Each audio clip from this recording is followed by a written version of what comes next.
lo han hablado tanto defensores como detractores del tema.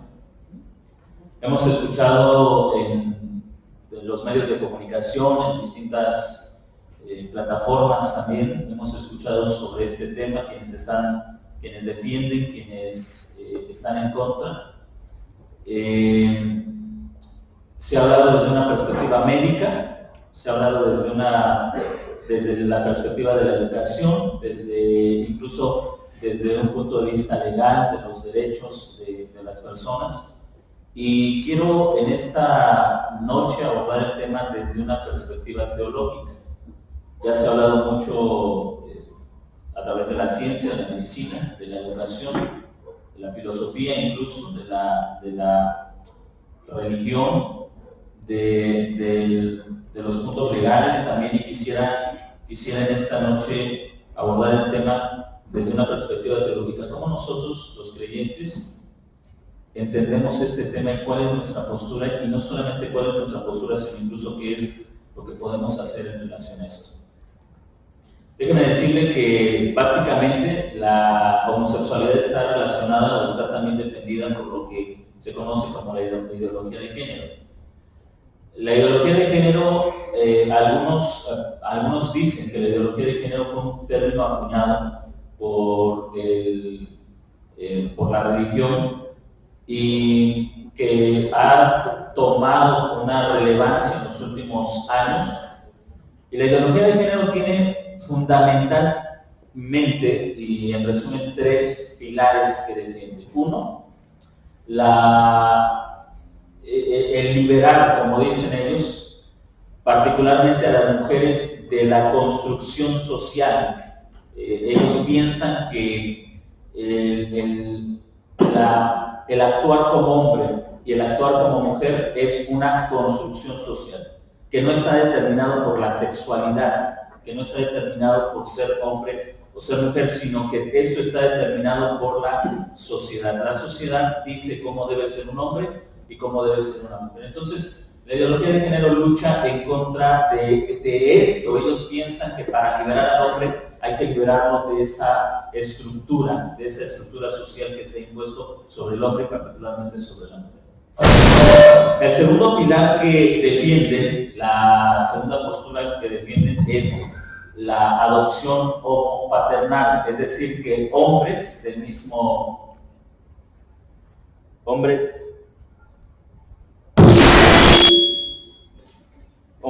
de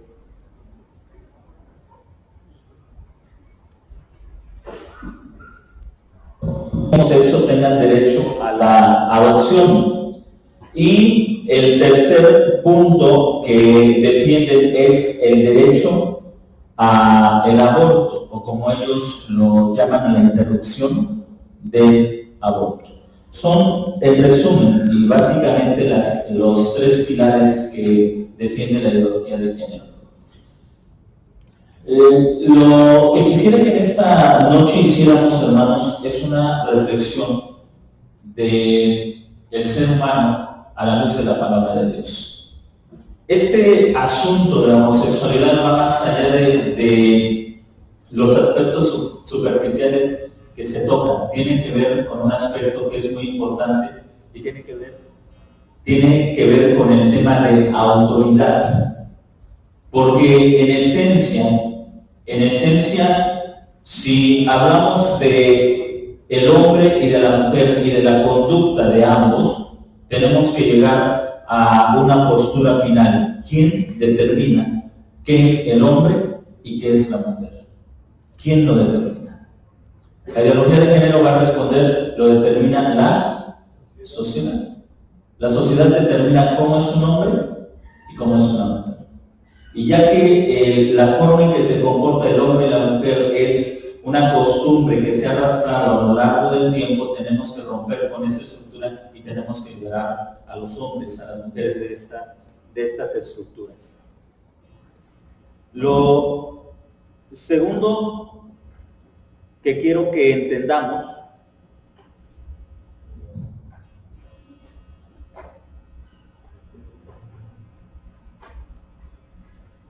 lo que quiero que comprendamos también son los principios esenciales de la palabra de Dios sobre este tema. ¿Qué es lo que la palabra de Dios enseña sobre el tema de hombre y de mujer, sobre ser hombre o ser mujer? Bueno, vamos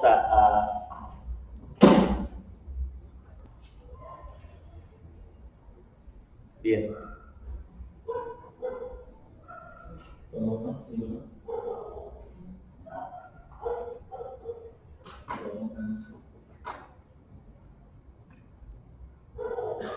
Vamos a continuar. Entonces, quiero que hagamos esta reflexión a partir de la palabra de Dios. Primero, hermanos, comenzamos donde la historia del ser humano comienza y comienza precisamente en Génesis. En el libro de Génesis, particularmente en los 2 primeros capítulos, se establece el origen del ser humano y se establece que el ser humano es una criatura. Ahora, si el ser humano es una criatura, entonces damos por sentado que hay un creador. Y si hay un creador, entonces también damos por sentado que el creador ha determinado las funciones del hombre y de la mujer, su comportamiento, su estructura física y su función. Es decir, que Dios como creador ha determinado qué es un hombre y qué es una mujer. Y sobre la base de esto es que el hombre y la mujer pueden funcionar. Así que partimos de un punto que es importante. Para nosotros el ser hombre o ser mujer está determinado no solamente por la estructura física, por los órganos sexuales masculinos y femeninos, sino más bien que estos son una expresión de que somos criaturas y de que como criaturas hemos sido creados con una función particular. Otro aspecto que quiero que consideremos, hermanos, es que la homosexualidad no es una cuestión de cultura. ¿Qué quiero decir con una cuestión de cultura? Es decir, que es solamente mala si una cultura la reprueba o es buena si una cultura la aprueba. La homosexualidad es una perversión de la imagen de Dios en el hombre.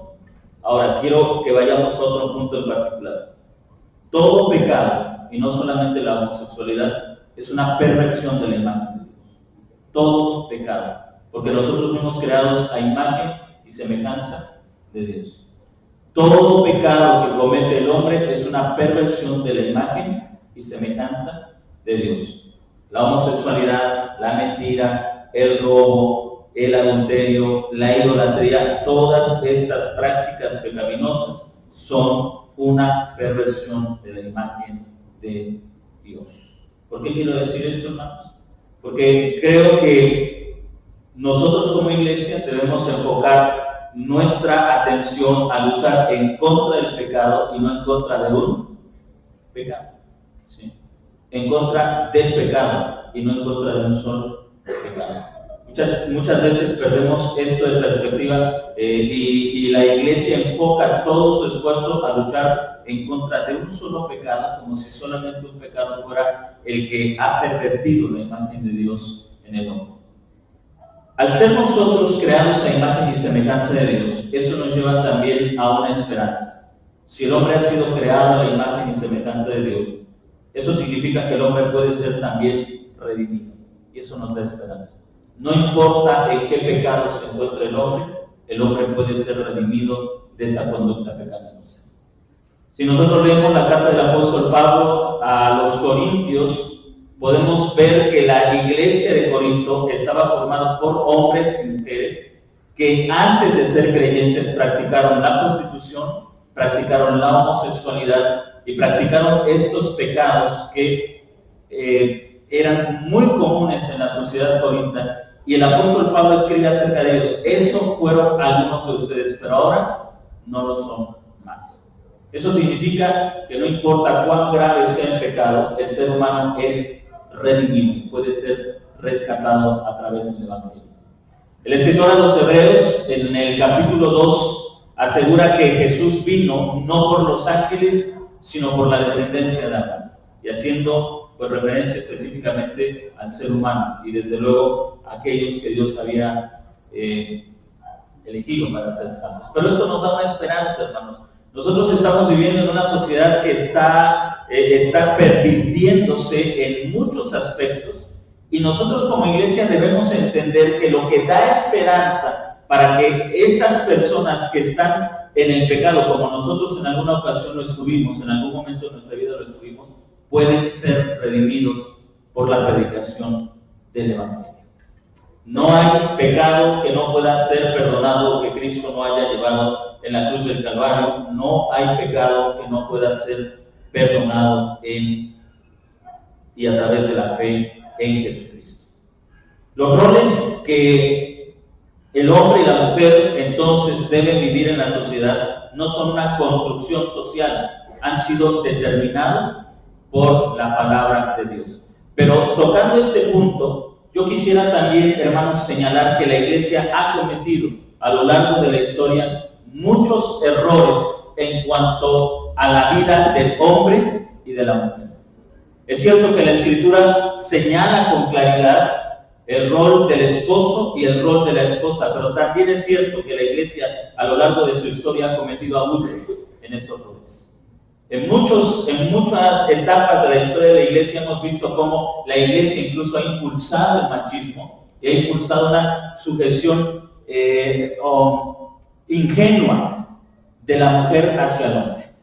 Los roles están determinados, pero estos no son de ninguna manera base para el abuso de la autoridad del hombre, y creo que en ese aspecto el hombre y la iglesia tienen que aprender también a hacer evidente que los roles en la vida cristiana no son opresivos, todo lo contrario, son liberadores, tanto del hombre como de la mujer.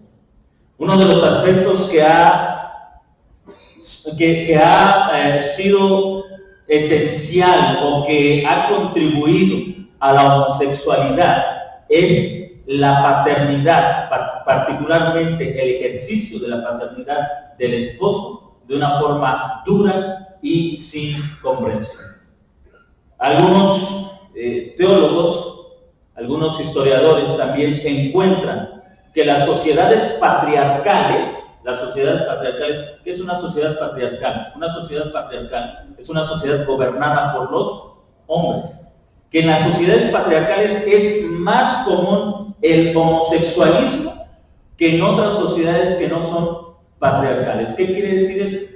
Que muchas veces el patriarcado ha sido la razón por la que el hombre, al ser frío con sus hijos, hace que estos se perviertan en su naturaleza como hombres. Muchos padres no han sabido ser padres con sus hijos. ¿En qué sentido han sido fríos? Han sido duros. Piensan que si el hombre es duro con su hijo, entonces este va a ser un hombre. Si yo le hablo duro a mi hijo, si nunca lo abrazo, si cuando está llorando le digo no llores porque no eres mujer, porque no eres, como a veces en un lenguaje denigrante hacia la mujer se dice porque no eres una vieja, piensa el hombre que de esa forma va a ser un hombre, como dicen, hecho y derecho. Sin embargo, en estas sociedades patriarcales es donde se hace evidente o donde más homosexualismo existe. Entonces, hermanos, podemos ver que la iglesia también ha cometido errores, y si a este punto la iglesia no tiene un mensaje claro hacia una sociedad que está completamente ignorante de cómo es un hombre, de cómo es una mujer, tenemos entonces que revisar cómo hemos estado viviendo nuestra vida en la familia. En alguna ocasión, en algún momento, cuando en la ciudad hubo una marcha a favor de la familia tradicional, le decía a la iglesia cristiana no está a favor de la familia tradicional. Si por familia tradicional se entiende a un hombre que muchas veces es déspota con su esposa, que es infiel, a un padre que es ausente en la casa, a una mujer que a veces no funciona exactamente como la ayuda idónea en su hogar, a hijos que no saben vivir bajo la autoridad de sus padres, la iglesia no está entonces a favor de la familia tradicional. La iglesia está a favor de la familia que está gobernada por la palabra de Dios. A nosotros no nos importa solamente que haya familias donde exista un hombre, una mujer y sus hijos. A nosotros nos importa que existan familias bajo la autoridad de la palabra de Cristo, de la palabra de Dios. No estamos a favor de la familia tradicional. Estamos a favor de la familia basada en la palabra de Dios. Y la iglesia tiene que revisar la forma de ser y de hacer familia. Nosotros necesitamos revisar cómo hemos sido como padres, cómo en el caso de la esposa, cómo ha funcionado como esposa, cómo han sido los hijos. En una ocasión, en la iglesia aquí predicando, les decía, muchas veces pensamos que el hecho de que la Escritura diga, mujeres, sujétense a sus esposos, significa que la esposa debe pedir permiso para cada cosa que hace. Significa que la esposa debe consultar a su esposo antes de hacer algo. La Escritura, cuando llama a la mujer a vivir bajo sujeción, no está diciendo que ella es una niña que tiene que ser cuidada o que debe ser cuidada por el esposo, porque de otra manera echa a perder las cosas. Muchas veces la iglesia cristiana ha vivido más la familia tradicional que la familia cristiana, una familia basada en los fundamentos, en la autoridad de la palabra de Dios.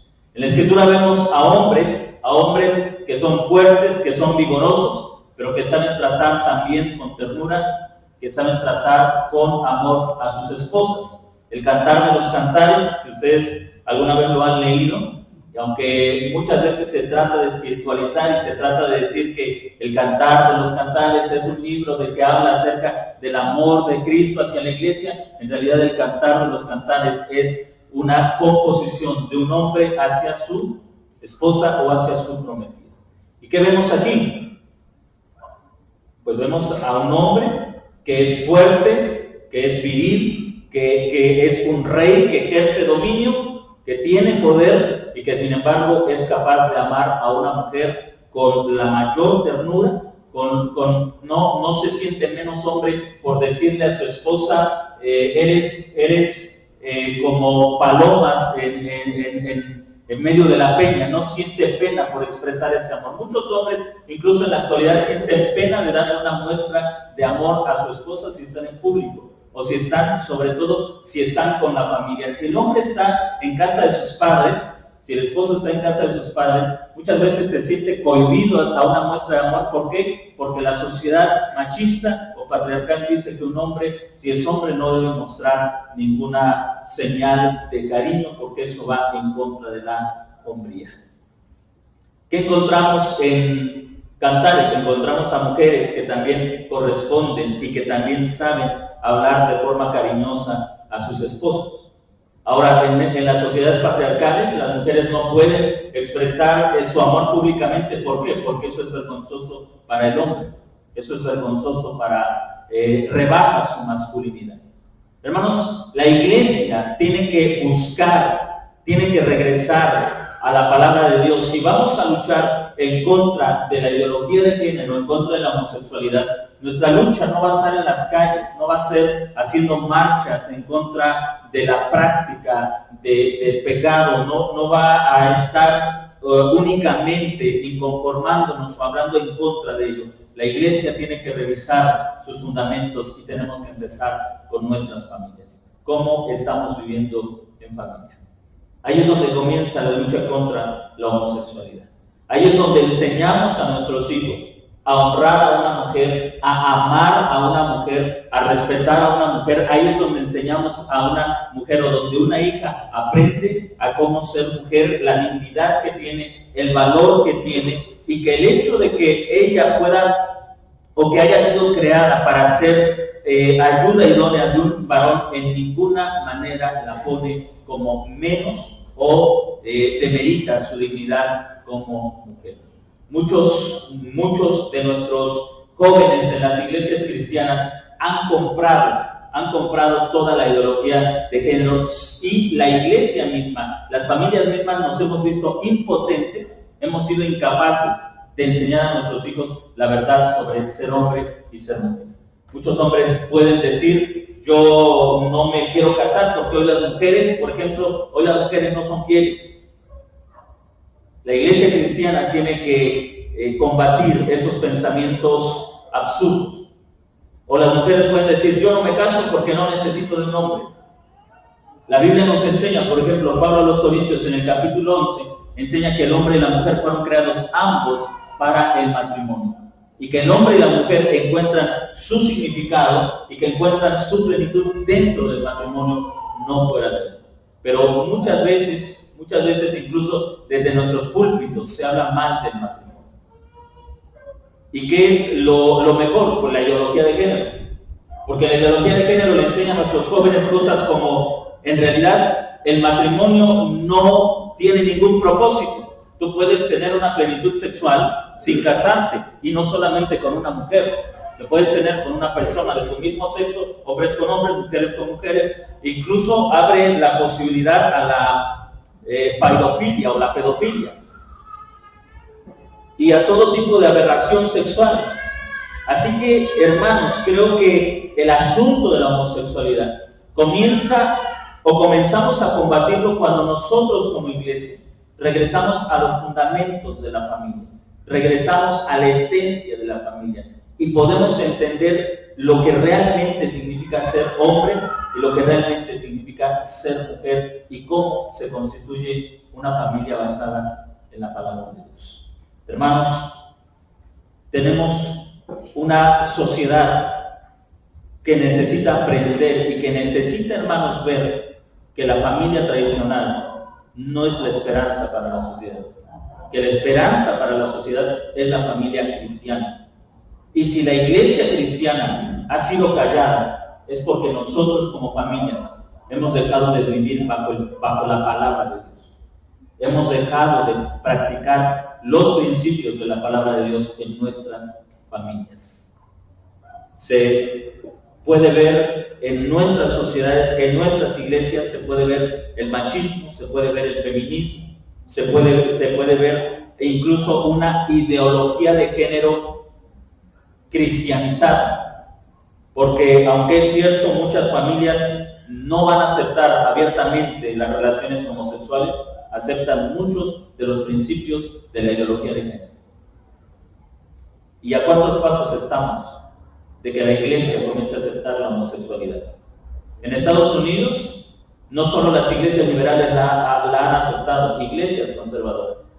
La Convención Bautista del Sur, una convención conocida por su fidelidad a la Escritura, está discutiendo si aceptar o no homosexuales como pastores. La Convención Bautista del Sur. Ahora, iglesias reformadas ya tienen pastores homosexuales. La iglesia anglicana en Estados Unidos tiene pastores homosexuales. La iglesia presbiteriana en Estados Unidos tiene pastores homosexuales. Entonces, la discusión, hermanos, el problema de la homosexualidad es un problema que nos afecta a nosotros como iglesia. No solamente se trata de que nosotros señalemos, que digamos, a esa gente se va a ir al infierno, o que seamos duros con ellos. Si nosotros no comenzamos a revisar cómo estamos viviendo nuestras familias, tengan en cuenta que nuestras generaciones después de nosotros comenzarán a abrazar lo que nosotros hoy quizá rechazamos. Erwin Lutzer